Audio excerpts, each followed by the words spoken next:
এরপরে প্রশ্ন হলো, বর্তমানে গ্রামে দেখা যায় অনেকে গরুর মল অর্থাৎ গোবর দিয়ে লাকড়ি বানায়, ইসলামের দৃষ্টিতে এগুলো করা যাবে কিনা?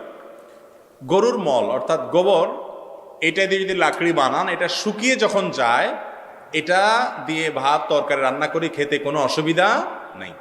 আমরা অনেকে এটা নিয়ে হেজিটেশনে ভুগি যে এটা এই গোবর শুকিয়ে সেটাকে লাকড়ি বানিয়ে জ্বালানি বানিয়ে সেটা দিয়ে আমরা ভাত তরকারি রান্না করলে খাওয়া যায় হবে কিনা। যেহেতু এই গোবর এটাকে আপনি আগুন জ্বালানোর কাজে ব্যয় করছেন, খাবারের মধ্যে এটা গিয়ে আর মিশছে না, অতএব এটা মৌলিকভাবে নাপাক হওয়া হলেও সেটা আপনার এই খাবারের হারাম হওয়ার কোনো কারণ থাকবে না।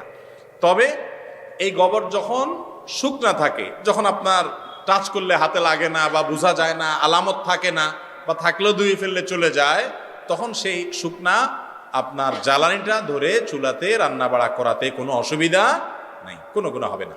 আমরা এটা নিয়ে হেজিটেশনে ভোগার কোনো কারণ নেই। সাধারণ লাকড়ি এটা দিয়ে রান্না বাড়া করলে যেরকম জায়েজ আছে, গরুর গোবর এটা দিয়ে জ্বালানি বানিয়ে সেটা দিয়ে রান্না বাড়া করলেও কি হবে? জায়েজ হবে। আপনি কি খাচ্ছেন সেটা হলো বিষয়। আপনার পাতিলে যে রান্নাটা হচ্ছে সেটা হালাল নাকি হারাম, ওইটা কোন উপার্জন দিয়ে করেছেন সেটা হলো বিষয়। জ্বালানিটা এটা যদি নাপাক হয়, তারপরেও আপনার শুকায় গেছে, আপনি সেটাকে জ্বালানি হিসেবে ব্যবহার করছেন, তাতে কোনো অসুবিধা হবে না ইনশাআল্লাহ।